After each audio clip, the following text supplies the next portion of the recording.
All right, I'm going to show you how to incorporate dialogue into your stories. It might be a little confusing if you've never done this before. Where do you put those commas? Where do you put the quotation marks? The quotation mark part is easy. Just whatever somebody is speaking out loud, those words, get quotation marks on either side of them. Probably all already know that by now, but just in case you don't. All right, so there's a couple different ways. If you talk about the person and their action up front, like he said no. Now you'll find out later that said is a banned word, but I just use it here because it works in every single instance. Okay, so he said no.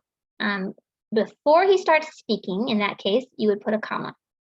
Actually, anytime you give us the person and either he shouted, he screamed, he said, he whispered, after that word, we're going to get a comma, and then you're going to get what it is that they said. You'll see that that comma happens every single time. Here it says he said no. It doesn't matter how this one ends, whether it ends with a period or exclamation point or a question mark. You still get that comma before the speaker starts speaking, and then you get it here as well. Okay, so you'll see that that comma happens a lot before the speaker starts speaking. So if you have part of a sentence before the speaker starts speaking, you're going to separate that with a comma. Now, if you have the words that they said first, and then you say he said, that's when things change. That should look like a comma. It looks like a period. I didn't make it big enough. Okay, so if you have the words first, and he's just speaking in a normal tone, no, he said, then you put a comma there. It would normally get a period if it was the last thing in the sentence, but it's no, comma, he said.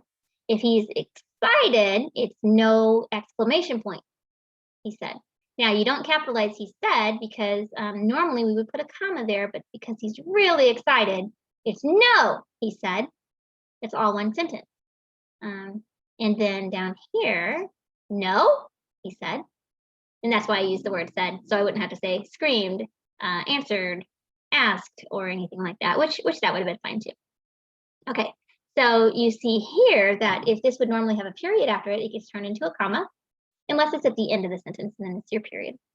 If this has an exclamation point, it stays an exclamation point, but you do not capitalize this, as long as it's all one sentence. No, he said. Okay, and then if it would normally get a question mark, it stays a question mark, but it's still all one sentence. No, he said. Okay, so do you see how that happens? So I think that's going to be easy for you guys to remember. Instead of a period, comma, but these two don't change. In all of the other ones, you have a comma before the speaker starts speaking. And then the endings are just normal, a period or exclamation point or a question mark. Is that easy to get your head wrapped around? I hope so. If you guys have any questions, well, you can use this as a model if you want to take a screenshot and print it out, or actually pause the video and write this down on a piece of paper where you'll always have access to it. Then you can just look at here, and if the speaking part is first, go with one of these.